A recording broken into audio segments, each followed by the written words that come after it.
નમો અરહંતાણં નમો સિદ્ધાણં નમો આયરિયાણં નમો ઉવજ્જાયાણં નમો લોએ સવ્વસાહૂણં.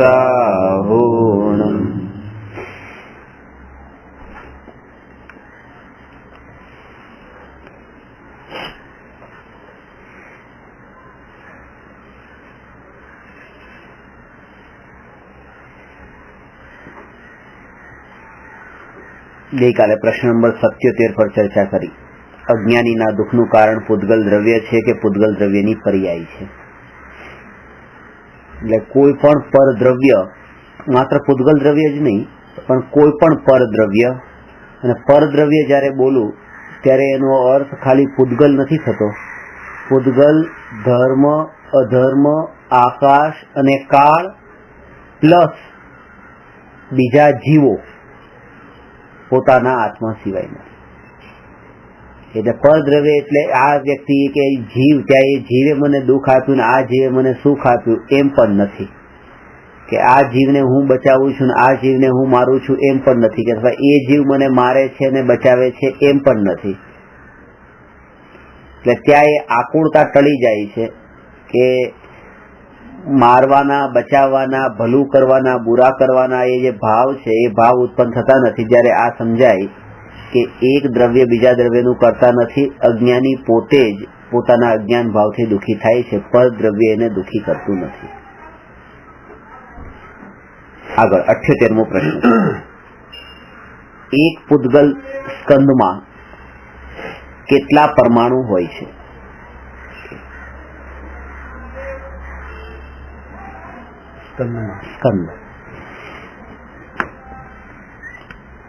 સ્કંદમાં અનંત પરમાણુ હોય છે, પણ બધા સ્કંદ અનંત પરમાણુનો સમૂહ નથી. એટલે એ 2 થી શરૂ થાય છે. 2 થી લઈને અનંત, ઓછામાં ઓછા 2 અને વધારેમાં વધારે અનંત પરમાણુનો સમૂહ, એનું નામ સ્કંદ છે. આગળ સ્કંધરૂપ પૂતગલો ફરી પરમાણુ રૂપે પરિણમે કે નહીં? કેમ? જે સ્કંધરૂપ પૂતગલો છે એ ભવિષ્યમાં પરમાણુ રૂપે પરિણમી શકે છે, અને પરમાણુ છે એ સ્કંધ રૂપે પરિણમી શકે છે. એટલે કે પરમાણુ એ પૂતગલની શુદ્ધ પર્યાય છે અને સ્કંધ એ પૂતગલની અશુદ્ધ પર્યાય છે. જેમ જીવની અંદર જીવમાં શુદ્ધ અને અશુદ્ધ પર્યાય હોય છે, એવી રીતે પૂતગલમાં પણ શુદ્ધ અશુદ્ધ પર્યાય હોય છે.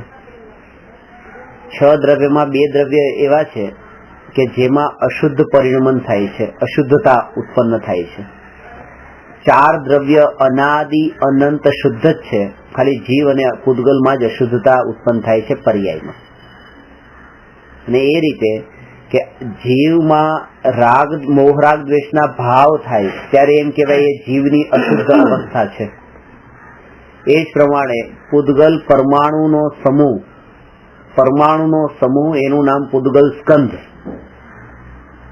તો એક પરમાણુ એનું નામ પૂતગલની શુદ્ધતા, એ શુદ્ધ પર્યાય, અને પરમાણુનો સમૂહ જ્યારે થાય છે ત્યારે એ પૂતગલની અશુદ્ધ પર્યાય. એટલે સમયસારમાં આવે છે અહમ એકો ખલુ શુદ્ધો,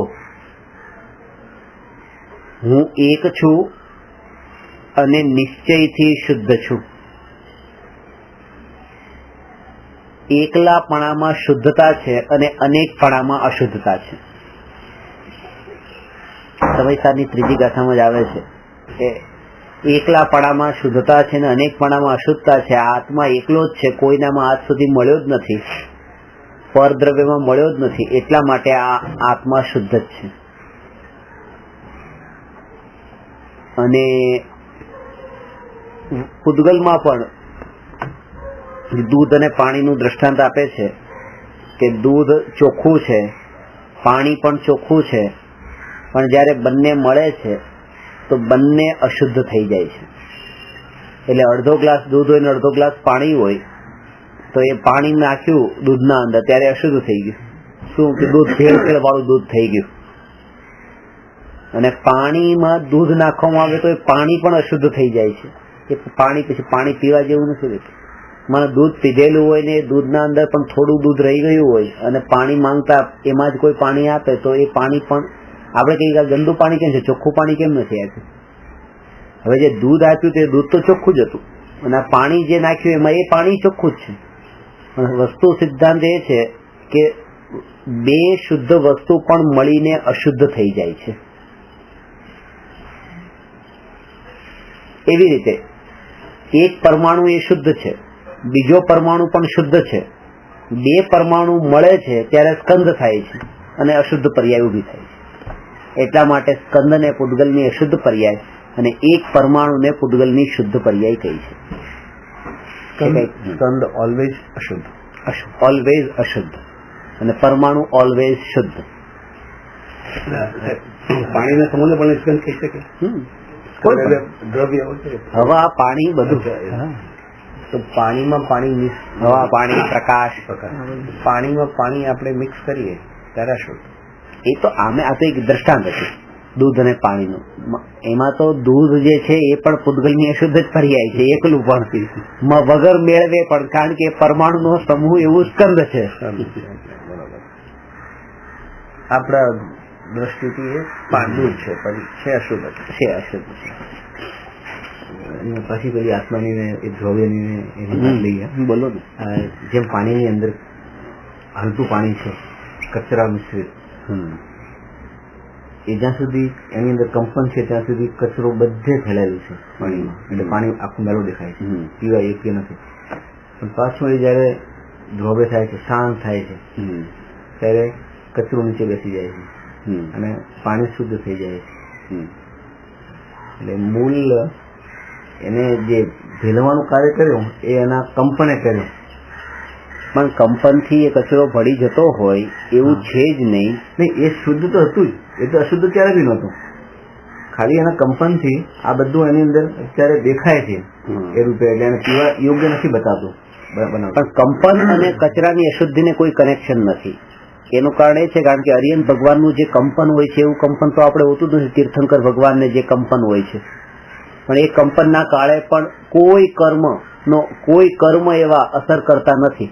એટલે જેમ પાણીમાં કંપનથી કચરો ઉપર આવે છે તો અરિયન ભગવાનને પણ કંપનથી પછી એ કર્મનો એવો આવવો જોઈએ કચરો ઉદયમાં. ના, દ્રવ્ય અરિયન તીર્થંકર ની વાત કરું છું. તીર્થંકર ફોર્મમાં સમોસરણમાં હોય ત્યારે તો કંપન કેટલું હોય છે, ત્યારે તો યોગ જ બાકી રહ્યો છે. કેટલા યોજન સુધી તો ભગવાનની વાણી એક પહોંચે છે તો એ કંપન કેવું હોય, મન વચનનું, કાયાનું. એટલે એવું નથી કે ત્યાં કંપન સાથેનું કોઈ કનેક્શન નથી, એ ભાવ સાથે કનેક્શન છે. આ જે કચરો મલિનતા જે ઉત્પન્ન થાય છે ને એને ભાવ સાથે કનેક્શન છે. દ્રષ્ટિ કહેવાય ને. હવે સાધુને જેટલું કંપન હતું એના કરતા તો અરિયન ભગવાનનું કંપન વધારે છે તીર્થંકરનું. સાધુની ભૂમિકામાં તો કઈ કંપન નતું, મૌન સાધના હતી અને ત્યાં કંપન વધ્યું વચનનું અને એના કારણે આત્મપ્રદર્શનનું કંપન પણ વધ્યું.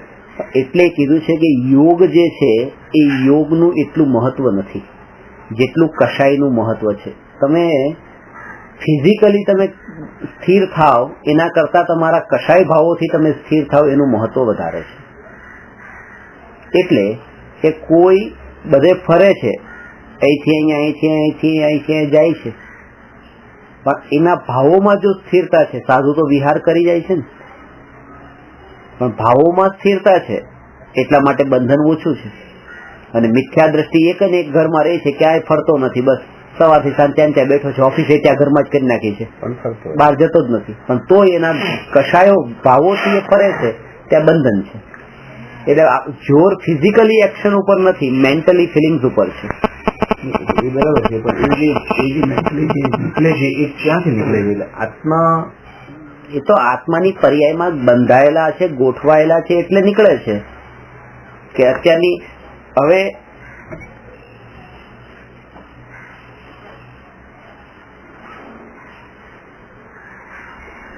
અત્યારે આ સ્થિતિ છે, હવે અત્યારે આ સાદો દોરો છે અને પછી આ ચાંદીનો દોરો ક્યાંથી નીકળે છે એ તો એ દ્રવ્ય સાથે એ કાળે નક્કી છે, બંધાયેલો છે. એટલે આ જે એક સમય જતા પછી એ આવે છે, ઉત્પન્ન થાય છે. એ સમય જાય પછી આ ઉત્પન્ન થાય છે.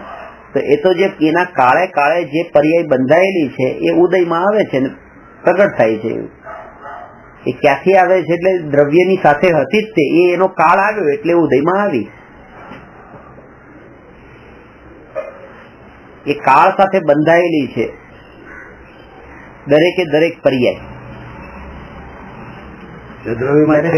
પેલું મોતી, બીજું મોતી, મોતીની માળામાં 100 મોતી છે.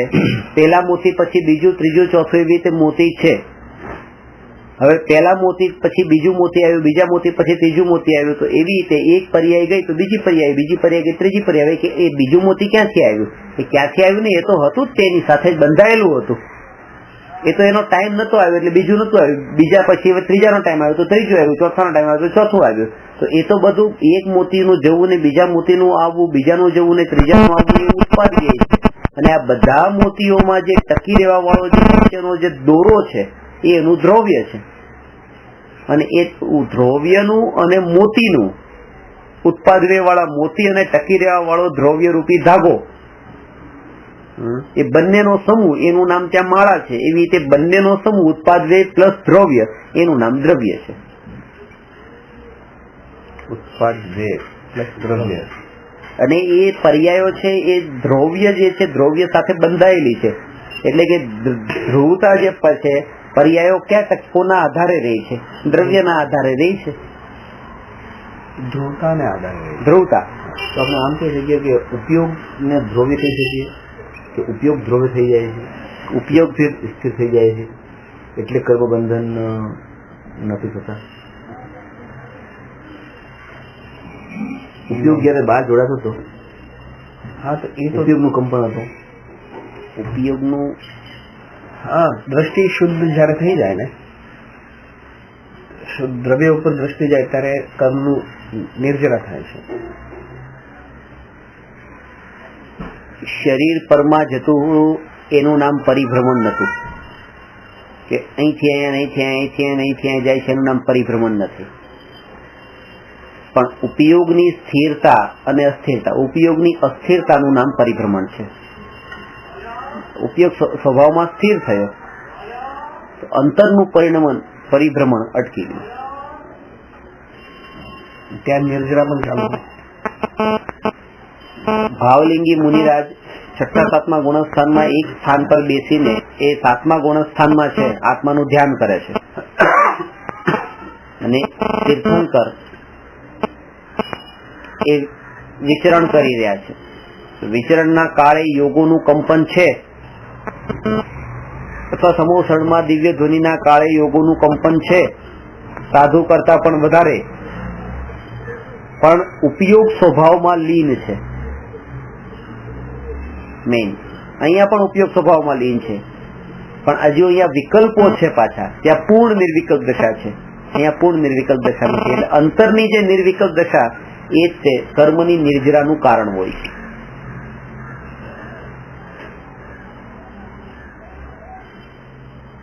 અંતરમાં કશાય શાંત થઈ જાય, આમ પણ યોગ ઓછો થઈ જાય છે. કશાય તો પાછો પૂતગલ જ છે, એ તો આત્માનો સ્વભાવ નથી. આત્માનો સ્વભાવ નથી એનો મતલબ એમ નથી એ પૂતગલ છે. આત્મા છે ને કશાય કર્મ, કશાય જયારે આપણે કહીએ છીએ કર્મ અને કશાય એ બેમાં દ્રવ્ય કર્મ પણ હોય છે ને ભાવ કર્મ પણ હોય છે.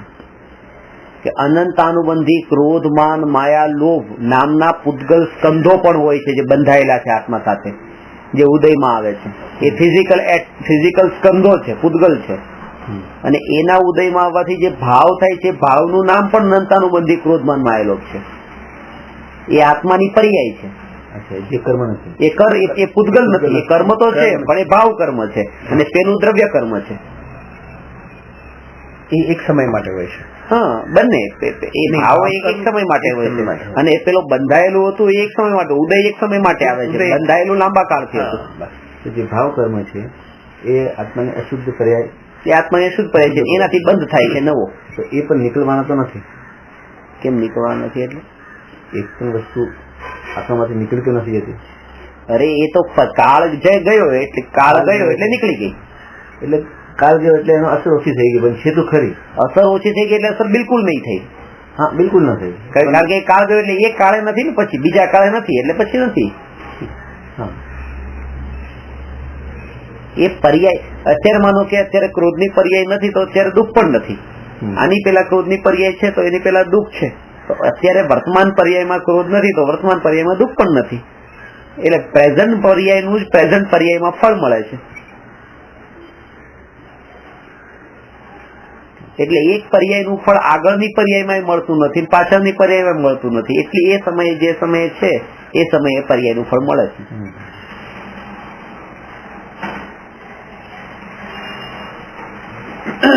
કર્મની અને સૂક્ષ્મ રૂપે જયારે બહુ આગળ જયારે સ્ટડી કરશું ત્યારે તમને એ પણ ખબર પડશે કે દ્રવ્ય શુદ્ધ છે અને પર્યાય દ્રવ્યમાંથી ઉત્પન્ન થાય છે અને દ્રવ્યમાં જ મળી જાય છે. તો દ્રવ્ય શુદ્ધ છે તો શુદ્ધ દ્રવ્યમાંથી અશુદ્ધ પર્યાય ઉત્પન્ન કેમ થાય છે? શુદ્ધ થવી છે ને? આ સમજાવેલું તમે મને એકવાર કહ્યું છે. આવેલું છે. અને અશુદ્ધ ઉપર આવે ત્યારે બીજા સાથે જોડાય. બસ ચાંદીની પછી સોનાની. હા, એ ત્યાં ઉપયોગ કામ કરે છે. એક સમય માટેનું. બસ મારો કહેવાનો અર્થ છે કે એક સમય માટેનું જેનું કાર્ય છે એ જ એનું જ ફળ મળે છે. એ તો આપણે ક્લિયર કરેલું કે જયારે ઉપયોગ જોડાય છે. હા, એટલે વાત એ જ હતી કે એ ચીજ એની અંદર જ. હવે એ સમયે ઉપયોગ ત્યાં ન જોડાય, ઉપયોગ સ્વભાવમાં રહે તો એ સમયે બંધ નથી થતો. અને એ શુદ્ધ થઈ ગઈ. એ શુદ્ધ થઈ ગઈ. એટલે આપણે જે દ્રવ્યોની વાત જે કરીએ ઉપયોગની અપેક્ષા વાત થશે કે ઉપયોગ શાંત થાય, સ્થિર થાય એટલે બધી ક્રિયાઓ બંધ થઈ જાય. બાકી ચીજ તો ત્યાંની ત્યાં જ પડેલી છે. ઉપયોગ સ્થિર થયો એટલે બધી ક્રિયાઓ બંધ થઈ ગઈ. એ સિદ્ધાંત અત્યારે એને મતલબ નથી ક્રિયાઓ બંધ થઈ કે નથી થઈ. એ મારે શું કામ જાણવાનું છે? શું કામ જાણવું પડે મારે? ત્યારે ઉપયોગ સ્વભાવમાં લીન થયો, પૂર્ણ નિર્વિકલ્પ દશા થઈ ગઈ, શરીર બધે ફરતું હોય તીર્થંકરનું કે આ તો પછી સ્થિર થયું નહીં. મેં તો એ સાંભળ્યું હતું કે ઉપયોગ સ્થિર થઈ જાય તો, અરે જયારે વિકલ્પ હતા ત્યારે તો શરીર બિલકુલ સ્થિર રહ્યું. સાધુની દશામાં ધ્યાન કરતા ત્યારે તો વિકલ્પો થોડા સૂક્ષ્મ વિકલ્પો તો હતા અને ત્યારે સ્થિર રહ્યું. ત્યારે તો હલચલ ન થઈ. સાધુને હલતા ચલતા ધ્યાન ન હોય પણ તીર્થંકરને હલતા ચલતા પણ ધ્યાન જ છે, નિર્વિકલ્પ ધ્યાન છે. એટલે એને મતલબ જ નથી, એ સિદ્ધાંત જ નથી ઘટિત કરવાનો કે સ્વભાવમાં લીન થઈ ગયો એટલા માટે બહારથી પણ સ્થિર થઈ ગયો, એમ નથી. એનાથી મને ક્રિયાનું પછી મતલબ જ નથી. ક્રિયાની વાત ત્યાં ગૌણ થઈ ગઈ છે. આ તો અત્યારની ભૂમિકામાં એ જીવને દુકાનદારીમાંથી પાછો વાળવા માટે એમ કહેવાય કે ભાઈ ત્યાં જવું એના કરતા ઘરે બેસો શાંતિથી એક દિવસ. એમ આ ભૂમિકાના અંદર એ ઉપદેશ છે. બાકી સિદ્ધાંત તો આ જ છે. એ ક્રિયા કેટલી ક્રિયાઓને બદલાવા જશું કે અત્યારે શરીરની ક્રિયા ચાલતી હોય છે. હું ઘણી વખત મનો અહીંયા બેઠા છીએ અને પવન આવે છે, પવનના કારણે વાળ હલે છે તો અસ્થિર થઈ રહ્યા છે વાળ. તો શું કરું? એને પકડીને રોકો નહીં, આ મારું સ્વરૂપની સ્થિરતામાં બેસવાનું છે, આ વાળ હલવા ન જોઈએ. અરે નિમિત્ત આવતા તો એ બહારની ક્રિયા, આ ક્રિયામાં તો પલટો આવશે.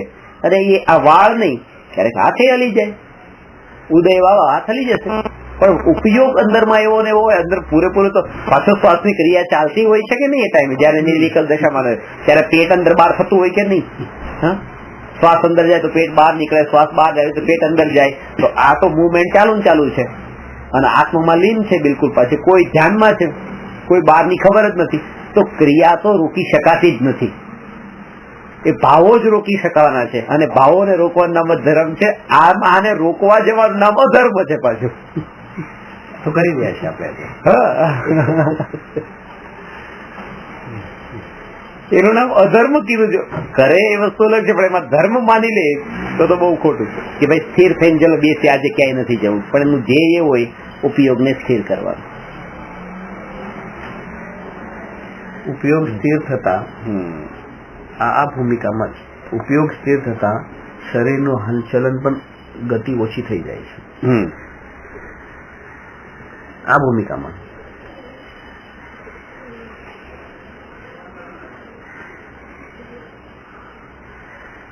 એટલું પૂર્ણ નિર્વિકલ્પ દશા પહેલા તો એટલું તો ખરું. એનું કારણ એ છે એ મર્યાદામાં આવી જાય છે, એ પણ ભાવોથી જ મર્યાદામાં આવે છે અને ઓટોમેટિક ક્રિયા ઓટોમેટિક થઈ જાય છે. મેઇન વાત ભાવોની છે. ચોથા ગુણસ્થાનમાં છે, અહીંથી અમેરિકા જઈને પાછો આવે તો વાંધો નથી, પણ પછી પાંચમા ગુણસ્થાનના અંદર ત્યાં મર્યાદા આવી જાય છે. પછી એને નિયમ હોય છે કે હું આટલી ગલીમાં જ જઈશ ને આટલા નગરમાં જઈશ ને આટલા ગામમાં જઈશ ને આમ જ જઈશ, એ નિયમ છે. અને છઠ્ઠા ગુણસ્થાનમાં તો પછી કોઈ વાહનો વાપરવાના નથી, કશું જ નથી. ત્યાં તો પછી નગ્ન દિગંબર મુદ્રા જ છે અને એ જ દશા છે. ત્યાં તો પછી કઈ નથી, એક દોરા માત્રનો પરિગ્રહ નથી. અને ત્યાં તો મર્યાદા કે હું આટલી જગ્યાએ જ વિહાર કરું, એની બહાર પણ ક્યાંય નહીં. એવું થોડું છે કે અનલિમિટેડ ગમે ત્યાં જઈને વિહાર કરીને અત્યારે આવ્યા છો પછી કન્યાકુમારી જાઓ કાશ્મીરે જાઓ, એવું નથી. મર્યાદામાં વિહાર હોય છે. વિહાર તો હોય છે પણ મર્યાદામાં હોય છે. ત્યારે પાંચમા ગુણસ્થાનમાં આટલી મર્યાદા બાંધી હતી તો છઠ્ઠામાં તો પછી એનાથી જ મર્યાદા, એટલે કે એનું જે ગમનાગમન છે એ ઘટવા માંડ્યું જેમ જેમ ગુણસ્થાન ઉપર ગયા એમ. ચોથા કરતા પાંચમામાં ઘટ્યું, પાંચમાંથી પછી છઠ્ઠામાં એનાથી ઘટ્યું ઉપર. હવે તો પછી સ્થિર થઈ ગયા. એ સ્થિર થયા પછી જયારે કેવળ જ્ઞાન પામે પછી ચાલે. પછી પૂર્ણ નિર્વિકલ્પ થયા પછી તો પાવપુરી જાય, રાજગીરી જાય, ગમે ત્યાં જાય, ચાલે. સાહેબ છઠ્ઠું સ્થિર છે, છઠ્ઠા થી સાતમા આઠમા નવમા છઠ્ઠું અસ્થિર છે, સાતમું સ્થિર છે. સાતમું નહીં, એની ઉપર પાછા આવે તો છઠ્ઠામાં જ આવે, 11મા 12મા સુધી જઈને પાછું છઠ્ઠામાં આવે કે પછી ના? પછી એ તો પ્રોસેસ બહુ ફાસ્ટ હોય છે. અચ્છા, એક અંતર્મુહૂર્તમાં એક અંતર્મુહૂર્તની જ પ્રોસેસ હોય છે. છઠ્ઠાથી ઉપર ચડવાની આઠમા ગુણસ્થાનની શ્રેણીની જે પ્રોસેસ છે, એટલે તો કીધું કે સાધુ આત્માનું ધ્યાન અંતર્મુહૂર્ત કરે તો કેવળ જ્ઞાન થઈ જાય. તો સાધુ તો સાતમા ગુણસ્થાનમાં છે, ધ્યાન કરે તો કેવળ જ્ઞાન 13મું કેવી રીતે થઈ જાય? કારણ કે આ બધી પ્રોસેસ અંતર્મુહૂર્તની જ છે. તો છઠ્ઠા પછી 48 મિનિટ જ છે. હા, છઠ્ઠા પછી નહીં તો પાછી આવી જાય, છઠ્ઠામાં આવી જાય 48. અને જો એક પહેલા ગુણસ્થાનથી ચોથા ગુણસ્થાનમાં આવવાનું, ચોથાથી લઈને સાતમામાં આવવાનું. આમાં તો છલાંગ છે ને, સેકન્ડ થર્ડમાં આવવાનું નથી. ફર્સ્ટ ટુ ફોર્થ છલાંગ છે. અને પછી 4 થી તમારે 5મા 6માં આવવાની જરૂર નથી, ડાયરેક્ટ 4 to 7 આ છલાંગ મારવા વાળા ગુણસ્થાન. 7 પછી 7, 8, 9, 10 આ બધા કમ્પલસરી, 10 to 12. તો આ 7, 8, 9, 10 એ તો કમ્પલસરી છે, એમાં છલાંગ નથી. પણ તો એ જેને એક એકને સ્પર્શીને જાય છે ને, તોય તે ફાસ્ટ પ્રોસેસ છે. અને અહીંયા છલાંગ હોય તોય તે સ્લો પ્રોસેસ છે. એનું કારણ એ છે કે અહીંથી પૂના જવું હોય અને આપણે અહીંથી ચાલીને જઈએ છીએ, તો અત્યારે આપણા પગ અહીંયા પડ્યો, પછી બીજો પગ અહીંયા પડ્યો, ત્રીજો પગ અહીંયા પડ્યો, ચોથો પગ અહીંયા પડ્યો, તો આ વચ્ચે તો ટચ નથી ને. તો 12 કલાકે પૂના પહોંચે, માનો અહીંથી અહીંયા 12 કલાક થઈ. અને ગાડીમાં જઈએ છે તો ગાડીના તો એક પ્રદેશ બધાને ટચ કરે, છલાંગ નથી મારતા, પણ તોય તે 1 કલાકમાં પહોંચી જાય છે. એમ કહેવાનો અર્થ એ કે એ 12 કલાક ને 1 કલાક વચ્ચેનું જે અંતર છે એની સ્પીડ બતાવે છે. ભલે સ્પર્શીને જતું હોય બધું તો પણ, અને વચ્ચે ન સ્પર્શે તો પણ એને વાર લાગે છે. અને એ કોનું ફળ હોય છે? છલાંગનું જ ફળ એ છે.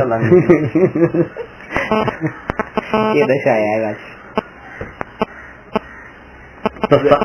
ગુણસ્થાન વગર કોઈ જીવ ના હોય? ના હોય, ભગવાન હોય. જીવ ન હોય તો હું પૂછ્યું એટલે પછી મેં ખુલાસો પણ કરી દીધો. તો મેં કીધું ન હોય, પણ પછી એમાં બીજો પહેલાથી શરૂઆત છે. પહેલામાં બધા દરેક જે જીવ મોક્ષે ગયા નથી એ જીવ ગુણસ્થાનમાં હોય ને હોય. અને જે જીવ એમ કે આ જીવ ગુણસ્થાનમાં પણ નથી, એ જીવ જીનાગમના રહસ્યને સમજ્યો નથી. કારણ એનું એ છે, ગુણસ્થાનની પરિભાષા જે છે કે શ્રદ્ધા ગુણ અને ચારિત્ર ગુણની તારતમ્ય રૂપ અવસ્થા કોના નિમિત્તે? મોહ અને યોગના નિમિત્તે જે શ્રદ્ધા અને ચારિત્ર ગુણની તારતમ્ય રૂપ અવસ્થા એટલે ચડતી ઉતરતી જે કઈ અવસ્થા છે એમનું ગુણસ્થાન છે. એટલે નિગોદિયા જીવને પણ અભવ્યને પણ એનું નામ જ મિથ્યાત્વ ગુણસ્થાન છે. જેને મિથ્યાત્વ હોય એમને મિથ્યાત્વ એ પહેલું ગુણસ્થાન હોય. મિથ્યા દ્રષ્ટિ તો છે ને જે છે બસ ગુણસ્થાન વગરનો કેમ છે? એમાં ભેદ નથી પાસે. એમાં ભેદ હોય, માર્ગાનુસારી એમાં ભેદ હોય. હવે એમાં તો પછી જાત જાતના ભેદ છે. પણ પેલા તો વસ્તુ એ હતી કે ગુણસ્થાન વગરનો છે કે એમ નથી. એટલે ગુણ વગરનો કોઈ જીવ હોતો જ નથી. ગુણ વગરનો ગુણસ્થાનનો અર્થ ગુણ નથી હોતો. ગુણસ્થાનનો અર્થ પર્યાય હોય છે. હા, એટલે એ જ પર્યાય. કારણ કે ગુણસ્થાન છે પોતે દ્રવ્ય નથી. ગુણસ્થાન એ દ્રવ્ય નથી. ગુણસ્થાન એ ગુણ નથી. ગુણસ્થાન એ પર્યાય છે. એ ખાલી ગુણ નથી, ગુણ સ્થાન છે. એ વડ છે. ગુણોનું સ્થાન એનું નામ તો પર્યાય છે. એટલે ગુણની અપેક્ષા તમે કીધું ઓછા ઓછા ઓછા વત્તા ઓછા વત્તા ઓછા વત્તા પર્યાય અપેક્ષા. ગુણોમાં તો ઓછા વત્તા પણ કઈ હોતું જ નથી. એ તો ઇક્વલ. એટલા માટે જ. અને ગુણો પલટાતા નથી. આ ગુણસ્થાન પહેલાથી ચોથું થયું, ચોથાથી સાતું તો બદલાવ આવ્યો ને, તો પર્યાયમાં પલટાવ આવે છે એટલે પર્યાય છે. સીધી વાત છે. તમારી ઈચ્છાથી કેવી છે એ પ્રમાણે તમે એ સ્થાને છો. એક 14 ખાલી બતાવી છે, સ્ટેપ બતાવ્યા છે. અને એના અંદર હોઈ શકે કે તમારું પહેલું ગુણસ્થાન હોય, તમારું પહેલું ગુણસ્થાન હોય, પણ તમારે પહેલા ગુણસ્થાનના અંદર રહીને હજુ ભવના ભવ કરવાના હોય અને બસ કોઈનો 6 મહિનામાં જ સમ્યક દર્શન થવાનું હોય. નિકટ કાળમાં તો પણ છે અત્યારે બેનું પહેલું ગુણ. એક છોકરાએ આજે 10th માં એડમિશન લીધું, એડમિશન મળી ગયું એટલે 10th નો વિદ્યાર્થી છે, એડમિશન મળી ગયું. અને બીજો વિદ્યાર્થી એવો છે કે જેને 10th ની એક્ઝામ આપી છે, રિઝલ્ટ હજી નથી આવ્યું, એ પણ 10th નો વિદ્યાર્થી. પણ બેમાં કેટલું અંતર છે કે એકને આખું વર્ષ હજી કાઢવાનું, ભણવાનું બધું, આને ખાલી રિઝલ્ટની જ વાત કેવાય. બે 10th માં એવી રીતે આનું છે કે કોઈને બસ અત્યારની પ્રેઝન્ટ દશામાં બંને મિથ્યાત્વ કહેવાય. પણ આને હજી ઘણું ફરવાનું છે, ઘણું ભણવાનું છે, આખું વર્ષ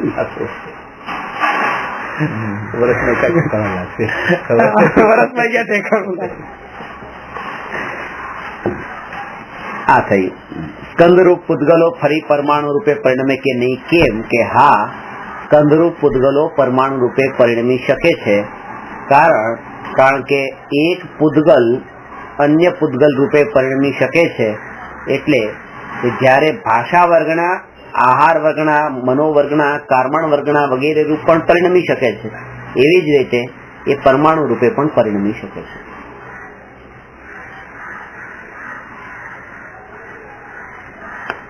અત્યારે આ કર્મણ વર્ગના જે કર્મ રૂપે પરિણમી છે, આત્મા સાથે બંધાયેલા છે કર્મો, ઉદય આવ્યો તો એ કર્મો એટલે કે સ્કંધ વર્ગણા એટલે સ્કંદ, એ સ્કંધો આત્મામાંથી નીકળી ગયા. પછી એ અહીંયા ને અહીંયા હોય કે દૂર જાય કે એ મતલબ નથી, પણ એ હવે કર્મ નથી રહ્યા. તો એ હવે કેવા રૂપે પરિણમશે? તો કે એ કર્મણ વર્ગના પાછા થઈ શકે, ભાષા વર્ગના પણ થઈ શકે, મનોવર્ગના પણ થઈ શકે, આહાર વર્ગના પણ થઈ શકે, કોઈ પણ વર્ગના રૂપે થઈ શકે, અને અહીંયા સુધી કે પરમાણુ પણ થઈ શકે. એટલે એ અપેક્ષાએ એ સ્કંધો ફરી પરમાણુ થઈ શકે. આ તો એક કર્મણ વર્ગનાનું એક્ઝામ્પલ. એવી રીતે કોઈ પણ વર્ગના, કોઈ પણ સ્કંધો, વર્ગના ઇઝ ઇક્વલ ટુ સ્કંદ.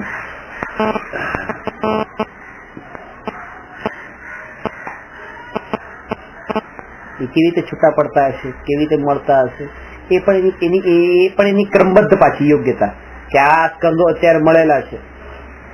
આ સ્કંધની પરિભાષા જ્યારે તમે સૂક્ષ્મતાથી જોવો છો ત્યારે આ સ્કંદ જે છે એ સ્કંદ મળ્યા જ નથી. આ પરમાણુ છૂટા છૂટા છે અત્યારે પણ. એટલે સ્કંદની ડેફિનેશન શું છે ખબર? કે પરમાણુનો સમૂહ, પરમાણુનો બંધાઈ જવું, જોડાઈ જવું, એનું નામ સ્કંદ નથી, સમૂહ. પરમાણુના બંધને સ્કંદ કહે છે, બંધને. આ પરમાણુ સાથેનો જે બંધ છે એનું નામ સ્કંદ છે. બંધાણા ને કે તમે બંધની ડેફિનેશન જાણતા નથી એટલે કહો છો બંધાણા. બંધ કોને કીધો છે? અનેક ચીજોમાં એક પણાનું જ્ઞાન કરાવવા વાળા સંબંધ વિશેષને બંધ કહે છે. આ અનેક ચીજો છે, એમાં આપણને એક પણાનું જ્ઞાન થાય છે, આ એક છે. એવો એ અનેક ચીજોનો નજીકનો જે સંબંધ છે એનું નામ બંધ છે. અને એ પરમાણુનો જે બંધ છે એનું નામ આ સ્કંદ છે. આમ જોવા ગયો તો બધે પ્રમાણ છૂટા જ છે. जिसने बताया जगत को प्रत्येक कण स्वाधीन है, करता न धरता कोई है, अणु अणु स्वयं में लीन है. પરમ બ્રહ્મચારી કહીએ ને તો અણુ છે, અણુ છે. અને પ્રત્યેક પણ અણુ એવા છે, પ્રત્યેક અણુ પોતાનામાં જ લીન છે. એક કર્મ બંધ બીજાને મળતો નથી એટલે બધે છૂટા જ છે. કર્મ બંધ જ્યારે થાય તો એ પણ એવી રીતે જ પ્રોસેસ આ જ છે. દરેક પરમાણુ, પ્રત્યેક પરમાણુ સ્વતંત્ર છે અને એ પોતાની ઉત્પાદ વ્યય દ્રવ્યવાળી શક્તિથી યુક્ત છે એટલે એને કોઈની જરૂર નથી. કણ કણ, અન્ય દર્શનમાં એમ કહેવાય છે કે કણ કણ મેં હે ભગવાન, કણ કણ મેં હે ભગવાન. પણ જૈન દર્શન એ કહે છે કણ કણ હે ભગવાન, એ પોતે જ ભગવાન છે. એમાં ભગવાન, એ પોતે જ ભગવાન છે અને કોઈની જરૂર નથી, એ પોતાનું કામ કરી લે છે, પોતે જ એટલું શક્તિશાળી છે. હવે જયારે એ જોઈએ ત્યારે પછી આનું હું કરું, આનું હું કરું, એ કરો કે પોતે ભગવાન થઈને બેઠા છે. ભગવાન નું કરવા જાવ, ભગવાન પોતાનું કરી લે છે.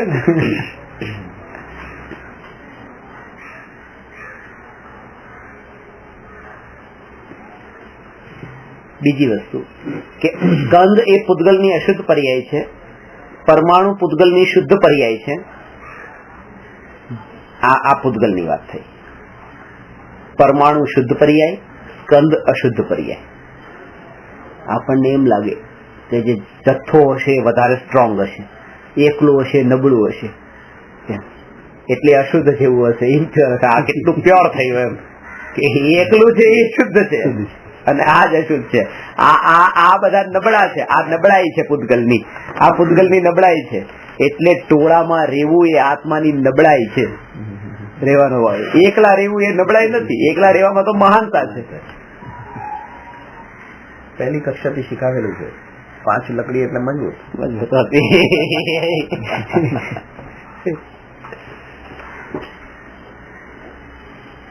અમને એવું જ શીખાડેલું છે કે અનંત ગુણનો પિંડ એવો જે આત્મા એ મજબૂત, બસ એટલે સુધી છે. પછી બીજા દ્રવ્યમાં નથી જવાનું, પછી એક દ્રવ્યના અંદર જે અનંત ગુણ છે, બસ અનંત ગુણોનો પિંડ. એ તો કીધું જ છે એકત્વ ભાવનામાં, અનંત ગુણોનો એકતા. એકતા તો છે જ, પણ અહીંયા એકતા છે, બીજાની સાથે એકતા નથી. આમ જોવા જાવ તો પરમાણુમાં પણ અનંત ગુણ ખરા, જ્ઞાન ગુણ નથી ત્યાં એક. અરે જ્ઞાન, દર્શન, સુખ, વીર્ય વગેરે જીવના કોઈ ગુણ કેવી રીતે હોય? પૂતગલના અંદર તો સ્પષ્ટ ગણવાનું હોય ને. હા, પણ એમાં બરોબર એ પૂતગલ છે ને, પૂતગલના ગુણ છે બધા. હા, પૂતગલ ના ગુણ પૂતગલમાં જ હોય ને. પૂતગલ ઇટસેલ્ફ, ઇટ ઇઝ પૂતગલ. એને પૂતગલમાં કઈ અંતર નથી. એક જેમ નિગોદનો જીવ, નિગોદનો જીવ આપણે કહીએ સિદ્ધ ભગવાન જેમ એટલે સિદ્ધ ભગવાન ને પરમાણુ એક સરખી પર્યાય. સિદ્ધ ભગવાનની શુદ્ધ પર્યાય છે, પરમાણુની શુદ્ધ પર્યાય છે. એવી શુદ્ધ છે, ખાલી એમાં જ્ઞાન નથી ને એટલે શુદ્ધતા છે. હવે બીજી વસ્તુ, વર્તમાનમાં અજ્ઞાનીની અશુદ્ધ પર્યાય અને પૂતગલ સ્કંધોની અશુદ્ધ પર્યાય. આ અશુદ્ધ પર્યાય. પૂતગલ સ્કંધ છે એ બધી વર્તમાનમાં અજ્ઞાનીની અશુદ્ધ પર્યાય છે ને જીવની, અને પૂતગલ સ્કંધો આ અશુદ્ધ પર્યાય છે. જે જીવની અશુદ્ધ પર્યાય હોય છે એ જીવને પૂતગલની અશુદ્ધ પર્યાય જ જણાય છે, શુદ્ધ પર્યાય નથી જણાતી. અશુદ્ધ જીવને અશુદ્ધ પૂતગલ જ જણાય, અને શુદ્ધ જીવ હોય એને જ તે શુદ્ધ પૂતગલ જણાય.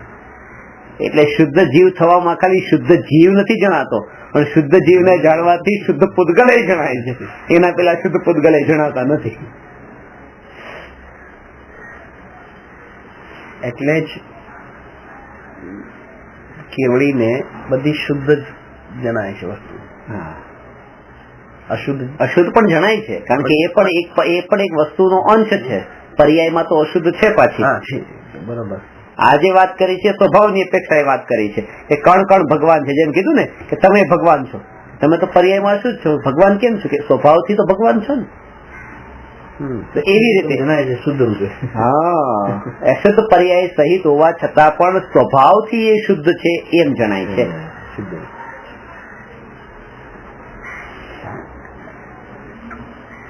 શુદ્ધતામાં પણ શુદ્ધતા દેખાય છે. શુદ્ધતા દેખાય છે, સ્વભાવ અનુભવ દેખાય છે, સ્વભાવથી ખાલી સ્વભાવથી. બીજી વસ્તુ નહીં. અશુદ્ધતામાં જે આજ સુધી જેને પોતે શુદ્ધ થયા એ ક્યારે થયા? કે જેણે પોતાને શુદ્ધ માન્યો એટલે પર્યાયમાં શુદ્ધ થયા. હું તો પાપી ને હું આવો ને એવું બધું માનતો તો ક્યારે શુદ્ધ ન થાય. પોતાની મહિમા આવી કે હું આ છું અને આ બધું હું નથી. તો પોતાની મહિમા આવી, હું પોતે શુદ્ધ છું એમ માન્યું તો એ શુદ્ધ થયા. પણ શુદ્ધ થયું એ માન્યું એ શુદ્ધ થયા, પણ જેને શુદ્ધ થયું એમ માન્યું એ કોણે માન્યું હતું? ત્યારે તો પાછા નિયમથી પર્યાયમાં અશુદ્ધ હતા. પર્યાયમાં અશુદ્ધ હોવા છતાં પણ એને શુદ્ધ માન્યા હતા. એટલે ઘણી વાર એમ લાગે કે આવું કામ કેમ કરવાનું કે આપણે અશુદ્ધ પર્યાયમાં છે પાછા શુદ્ધ માનવાનું. અરે આજ સુધી જે શુદ્ધ થયા છે આ બળે જ થયા છે કે અશુદ્ધતા હોવા છતાંય શુદ્ધ માન્યા. શુદ્ધ થયા જ નથી, કેમ માન્યું? અને એના બળ ઉપર પર્યાયમાં શુદ્ધ થયા છે. પણ એ માને છે એ બરોબર જ છે, કારણ કે એ તો શુદ્ધ જ છે. બરાબર છે ને, સ્વભાવથી તો શુદ્ધ છે. એટલું હોવું જોઈએ. સ્વભાવથી શુદ્ધ છે, પર્યાયમાં શુદ્ધ છે એમ માની લે તો નિશ્ચયાભાસી. સ્વભાવથી શુદ્ધ છું અને પર્યાયમાં અશુદ્ધ છે એમ માને તો સમ્યક દ્રષ્ટિ. પર્યાયની દ્રષ્ટિ નથી કરવાની.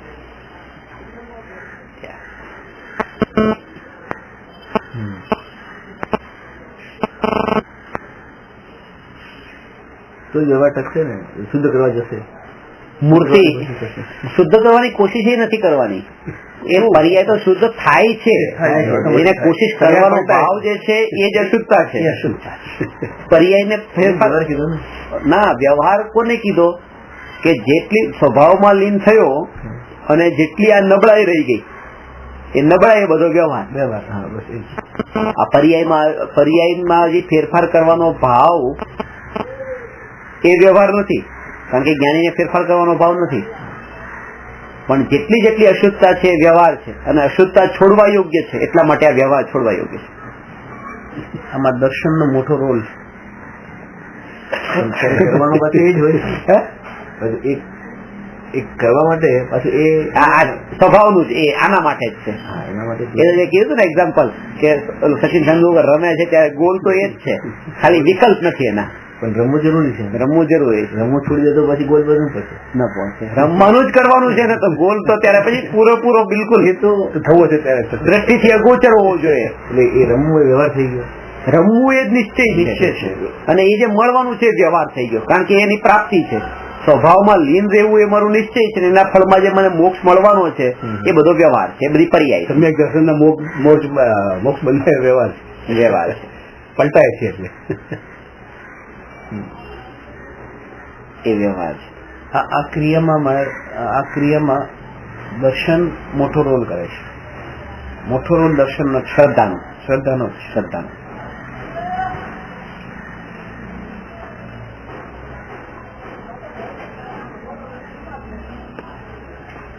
જે મૂર્તિ બને છે તો મૂર્તિ પથ્થરમાંથી બને છે, પથ્થરની ઉપરથી એડ તો કરતા નથી ને, જે છે એ બધું કાઢી નાખવાનું છે.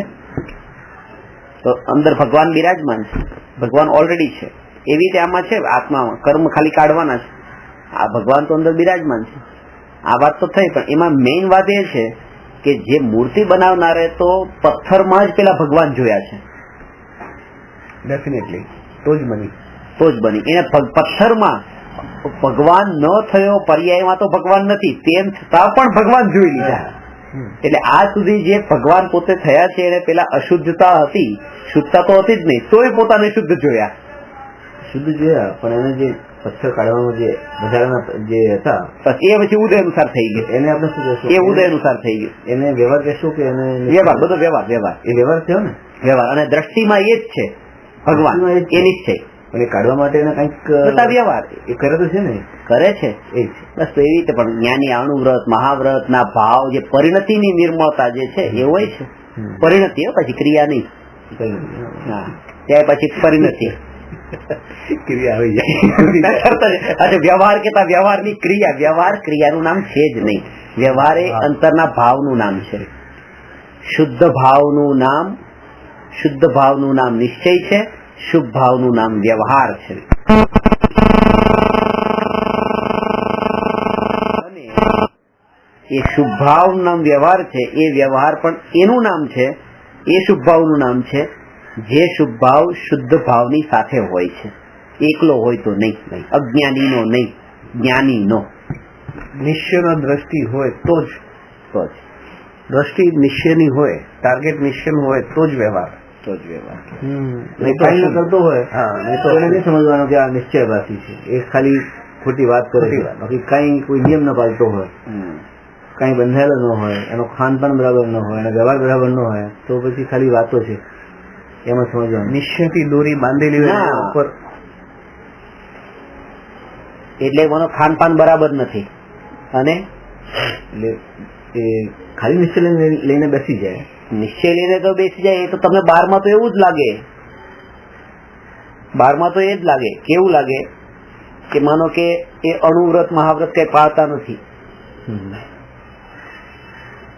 રાત્રિ ભોજન પણ કરે છે, તો એ જોતા તમને એમ લાગે કે આ બહાર નીકળે, એમ લાગે કે આ નિશ્ચયવાસી છે.